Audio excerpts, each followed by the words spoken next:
Bună, dragii mei, bine ați venit, bine ați revenit. Sunt Meme și ca de fiecare dată înainte de a începe, vă reamintesc cât de minunați și de puternici sunteți. Astăzi, dragii mei, vom vorbi așa ca de la suflet la suflet. Începând cu acest an, cel puțin o perioadă, voi vedea exact cum simt energia, nu voi mai pune date în titlu. Vă rog tare mult, cei care mă urmăriți, dacă aveți plăcerea să o faceți indiferent de titlul pe care îl vedeți afișat, pentru că deja ne cunoaștem, mai ales dacă faceți parte din comunitate, și știți cam despre ce este vorba aici, cu ce fel de informații vin alături de voi, cu ce fel de predispoziții și cum abordez toate situațiile de viață ca și potențial care se poate manifesta sau nu. Titlurile acestea pe YouTube se numesc clickbait și foarte mulți dintre creatorii de conținut le pun în așa fel încât fiecare om care vede fluxul organic afișat pe YouTube să acceseze clipul pentru vizualizări. Nu mai este de mult cazul pentru mine, nu lucrez pentru vizualizări, nu lucrez pentru YouTube. Motivul pentru care m-am alăturat acestei platforme a fost pură pasiune. Studiez de foarte mulți ani aceste unelte care, așa cum am discutat de-a lungul timpului, s-au dovedit și ele a fi unelte aici în matricea în care toți locuim și conviețuim.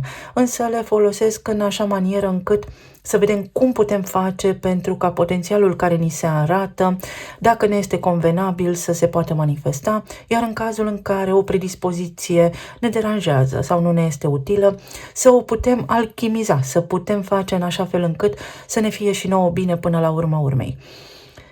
Puterea creatoare, să spunem așa, forța creației, locul din care venim noi nu ne vrea supărați, deși vedem foarte bine că în zilele noastre mai toți suntem apăsați așa de griji, mergem aproape cocoșați pe stradă și mai nimeni nu râde. Trăim niște vremuri, le-aș putea denumi apocaliptice, pentru că de fapt apocalipsa înseamnă revelația. Înseamnă momentul în care omul, cel cu esență de suflet, se trezește din visarea în care a fost ținut o lungă perioadă de timp. Trăim niște vremuri colosale și magice pentru noi la nivel de umanitate.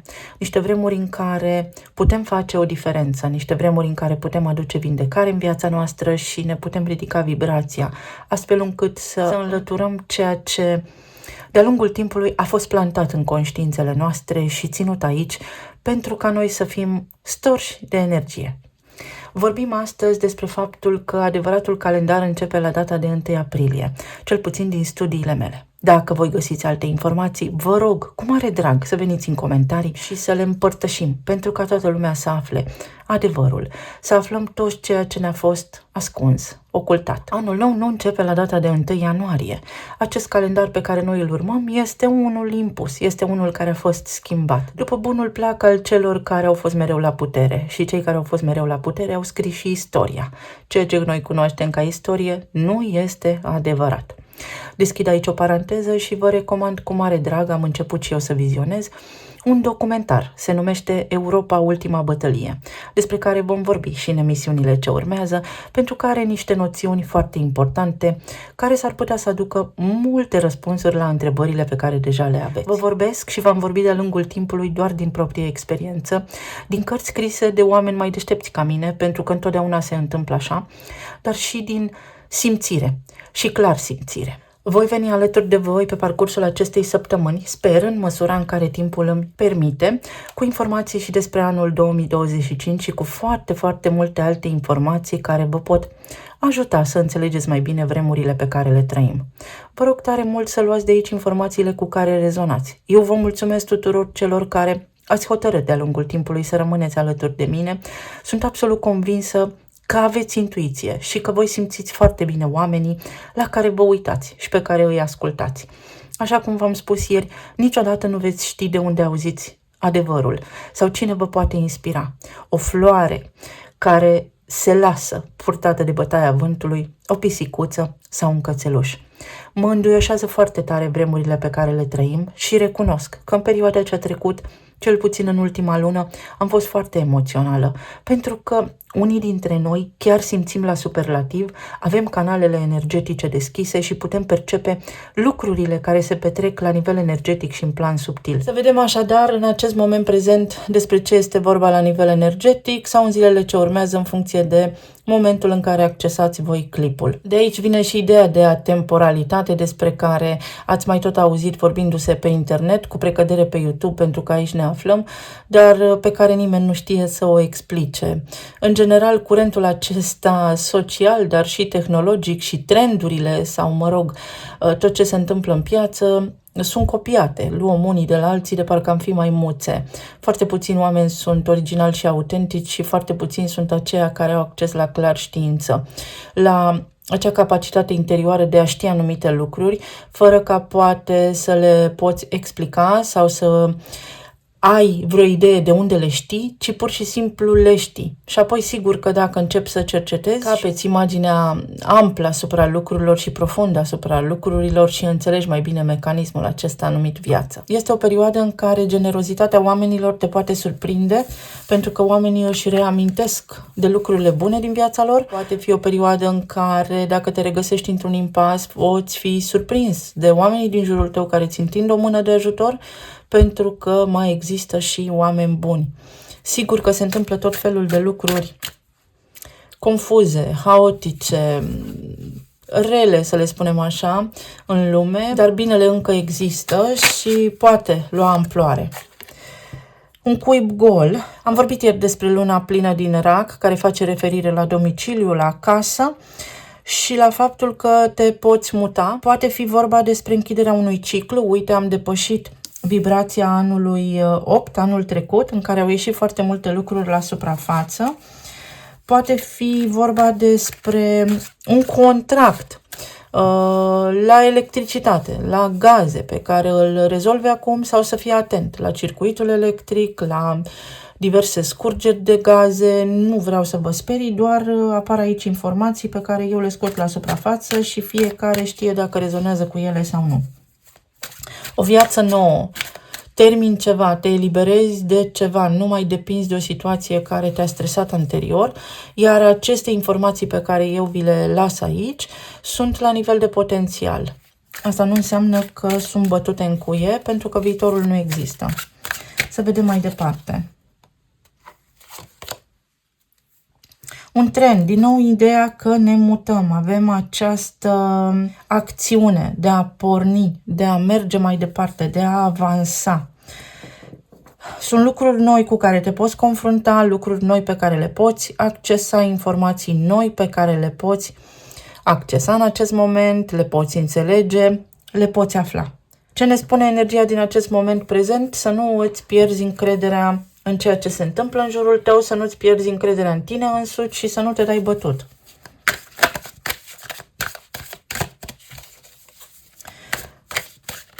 Un singur, să spunem aici, steag roșu văd, inflexibilitatea.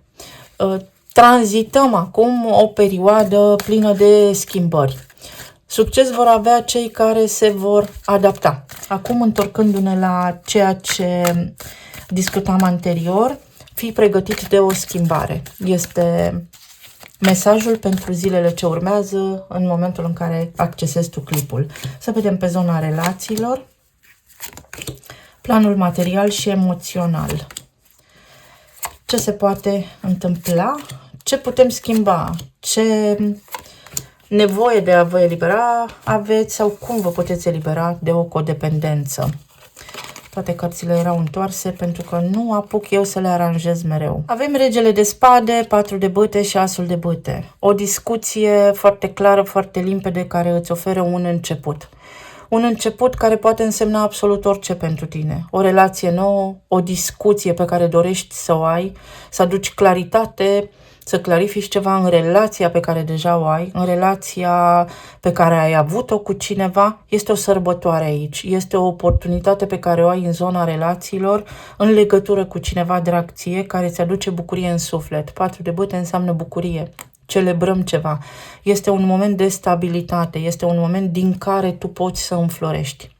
Zona de relații în acest moment, uite că scapă de sacrificiu sau de codependență. Nu mai depinzi de cineva sau pur și simplu vei trăi zile, perioade, o viață dacă iei această hotărâre de liniște și de bucurie. Poate fi vorba aici despre zile fericite pentru absolut toată lumea. Iar pentru cei care sunteți singuri, poate fi o oportunitate care vine prin intermediul unei conversații, prin intermediul online-ului, prin intermediul unei vizite într-un anume loc, de a cunoaște pe cineva. Sunt niște hotărâri pe care le puteți lua, sunt niște decizii pe care le puteți lua în legătură cu casa. Luați o hotărâre să vindeți casa în care sunteți, luați o hotărâre să vă relocați din țara în care sunteți, din orașul în care sunteți, sau este o discuție despre schimbarea locurilor de muncă, sunt niște planuri pe care le faceți de achiziție, începe ceva nou pentru voi și partenerii voștri de viață, sau aveți această oportunitate să lăsați în spate o relație dureroasă pentru că energia vă favorizează în acest demers. Să încheiați cu durerea, să vă desprindeți de trecut. 4 de monede. Nevoia de a te desprinde de trecut. Vrei stabilitate, dar încearcă să fii un pic mai flexibil, să te adaptezi la schimbare. Stabilitatea vine, dar în urma unei schimbări pe care o faci, în urma unei decizii pe care o iei. Poate fi vorba despre o discuție care are legătură cu spațiul locativ sau cu familia. Reglezi ceva în familia ta, reușești ceva în familia ta. 5 de cupe. Aceasta este codependența și durerea de care trebuie să te îndepărtezi și de care scapi. Niște necazuri sunt lăsate în urmă, o durere, niște lacrimi sunt șterse, cineva te ajută. Te împaci cu partenerul de viață, vă înțelegeți mai bine. Și cavalerul de băte. Și toate aceste lucruri vor veni neașteptat. Poate fi o ceartă care a avut loc, care acum se lămurește. Te poți lămuri în legătură cu cineva care poate te curtează, încearcă să te seducă, dacă este partenerul potrivit pentru tine sau nu, sau te luminezi. Îți dai seama dacă cineva a fost corect, cinstit față de tine sau nu și știi ce hotărâri să iei pentru viitorul tău.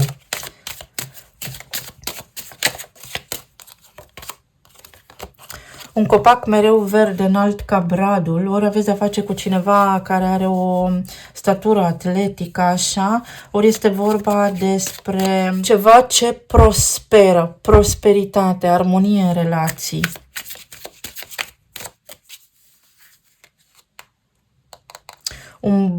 Plantezi ceva nou, începe ceva nou. Niște lucruri care au fost amestecate sau, uite, este un buton roșu, scapi de o situație critică, de o situație tensionată și în sfârșit poți trece la următoarea etapă, în sfârșit poți respira ușurat, în sfârșit te poți mișca liber. Iar aici avem un platou plin de mâncare, sunt prăjituri din acelea de tip răvaș, mesaje cu surprize. Surprize, evenimente care te pot surprinde, dar care au ca deznodământ pentru tine bucurie, liniște, fericire. Să vedem mai departe pe zona planului financiar ce se întâmplă. Prinzi curaj să mergi înainte, să faci o mișcare, să avansezi. Este cunoaștere aici în tine, vei avea claritate despre ceea ce se întâmplă. Ai o apăsare, se întâmplă ceva în jurul tău sau se întâmplă ceva la locul tău de muncă sau vrei să afli ceva, vrei să ai acces la informații și le vei avea. Pentru alții dintre voi este nevoie de efort fizic și energia vă spune că poți fi mai eficient, nu trebuie să depui atât de mult efort fizic pentru că există modalități de îmbunătățire a procedurii. Poți îmbunătăți ceva la locul tău de muncă sau se îmbunătățește ceva la locul tău de muncă. Poți avea o discuție cu cineva care era înainte inabordabil sau cu care nu puteai avea o conversație, nu puteai spune ce te doare, ce îți dorești.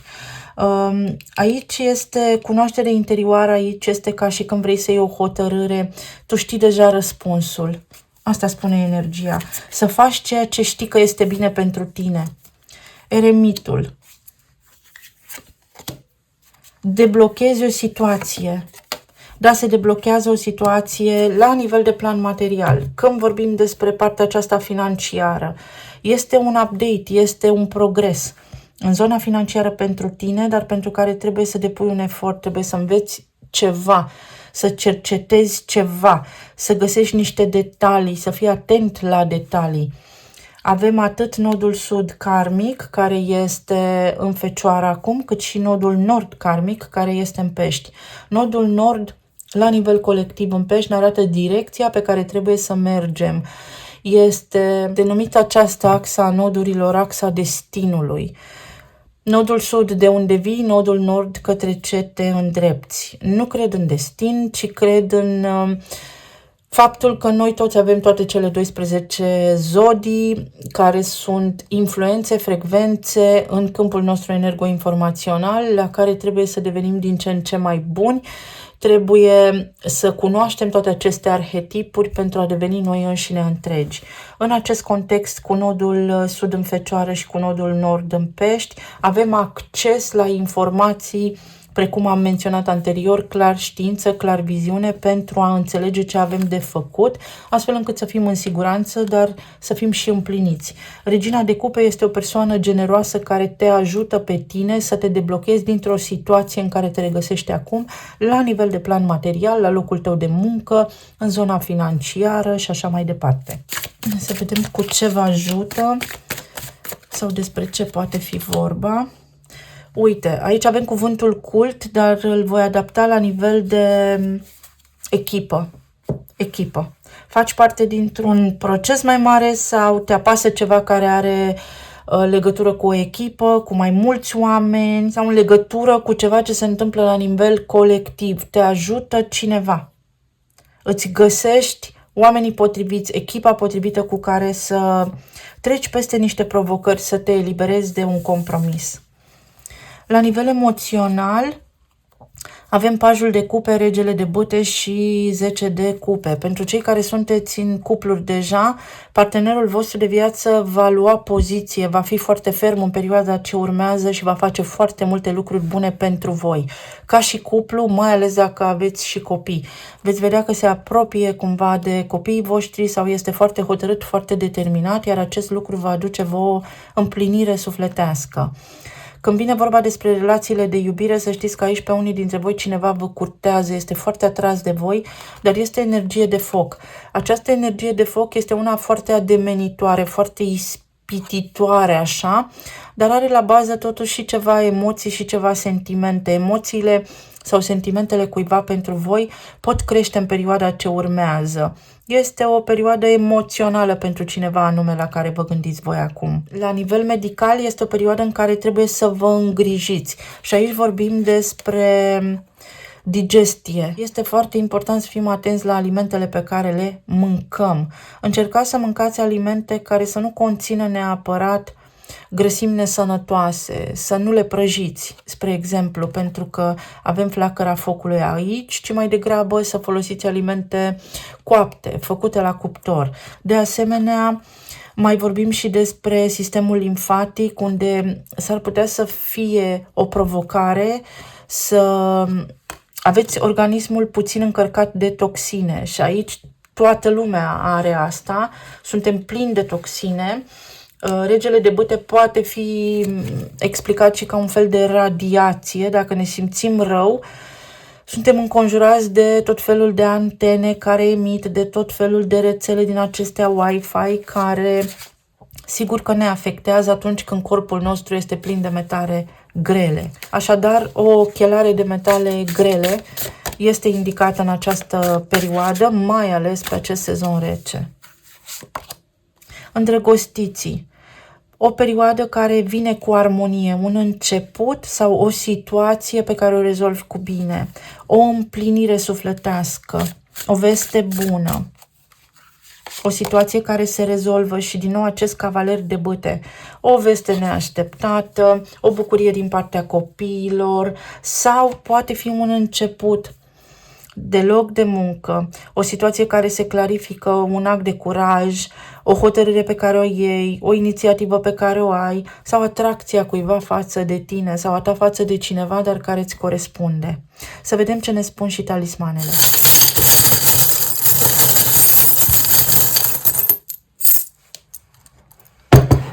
Căzuse un talisman pe jos. Uite, numărul 25. Asta înseamnă în felul următor: iubire universală, contractare, empatie. Înseamnă faptul că poți fi ajutat sau că este o perioadă liniștită pentru tine, dar să fii și atent la ce permiți în viața ta.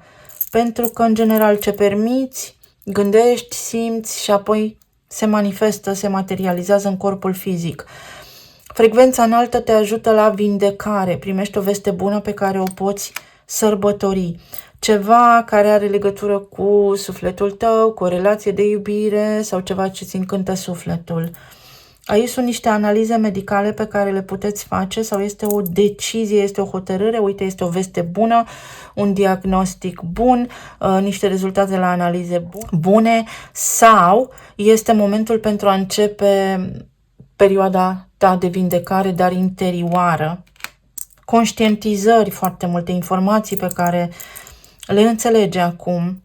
Pe zona relațiilor de iubire, lucrurile stau bine, armonie în casă, armonie în familie, sau pentru a găsi armonia, pentru a găsi iubirea, este important să ieși din această stare de codependență. Să înțelegi că poate locul tău nu mai este acolo, să înțelegi că te poți descurca și singur, ca experiență de viață și că nu este un capăt de țară dacă ieși dintr-o relație. Lumea la picioarele tale și noroc, chior. O veste care te bucură, uite, inteligență, ai experiență într-un anume domeniu care te ajută foarte mult. Ești un om potrivit, într-un loc potrivit, într-un anume context. În legătură cu planul financiar, poți câștiga niște bani în zilele ce urmează sau îți poți face niște planuri foarte sustenabile pentru viitor la nivel financiar. Te ajută cineva cu niște sfaturi și sunt niște sfaturi bune. Este timpul să curezi ceva, ori colonul, ori ficatul, ori organismul. Ora 11 și 11. Să lași în urma ta niște tipare vechi, o modalitate de a gândi care te încurcă. Imediat ce va avea loc evenimentul de lună nouă, vei putea să-ți trasezi noi intenții care sunt foarte ușor de materializat. Aici este vorba despre intuiția ta care îți spune să nu te mai zbați, să accepti o situație sau să faci așa cum simți tu într-o anumită privință. Nu te da bătut, orice s-ar întâmpla în întreaga lume acum, încearcă să nu te lași declanșat emoțional sau declanșată emoțional, pentru că este în spate un mecanism foarte complex, se întâmplă ceva foarte puternic la nivel spiritual și anume trezirea în conștiință a maselor de oameni, nu doar a unei nații anume. Aici vorbim despre trezirea spirituală la adevărata esență a vieții. Floarea de lotus, din întuneric vezi lumina, ceva se transformă, te descurci, stai liniștit, nu te scufunzi. Nord-vest, de la nord, de la vest. Nord-vest, aici avem implicații de quadratură, sunt unghiuri de 90 de grade. Se poate rezolva o situație care are legătură cu 4 oameni, unde a existat ură, unde au existat conflicte, sau într-o echipă, sau într-o încăpere, într-o casă, la locul de muncă, la tine acasă, se rezolvă o situație, se transformă o situație. Cineva vine în vizită, cineva îți întinde o mână de ajutor, ai ajutor din partea cuiva. O anume persoană te ajută, nu te da bătut, trebuie să ai încredere. Noutate. Există o veste, există ceva nou ce începe în viața ta acum și să știi că te vei simți foarte împlinit și foarte bine. Nu trebuie să te îngrijorezi. Eu vă mulțumesc tare mult. Vă doresc să aveți o zi minunată, zile minunate. Revin cu drag și data viitoare. Să ne auzim cu bine și să fiți sănătoși. Pa, pa!